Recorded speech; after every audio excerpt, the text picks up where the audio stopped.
Paano gawing smart TV ang ating ordinary TV? So, nag-order muna ako kay Shopee ng TV box. Itong TV box guys, may kasama na po siyang keyboard para hindi na po kayo mahirapang gumamit dun sa remote. So, ito siya, yung laman ng box na ito. Ayan, yung kanyang charger at yung remote. At syempre, meron din siyang manual.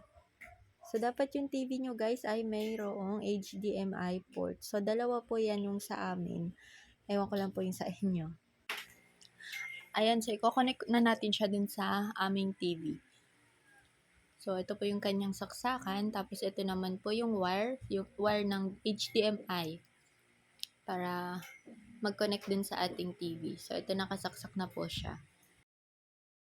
So, ayan, pag okay na po lahat, so pagkasaksak po natin, dapat yung box ay magkukulay blue, which is, ibig sabihin ay naka-open na po siya. And then, may lalabas sa ating TV na mga apps. Ayan. So, ganito po yung magiging itsura. Ayan. So, pwede rin po kayong makinig ng music at mag-download ng mga apps.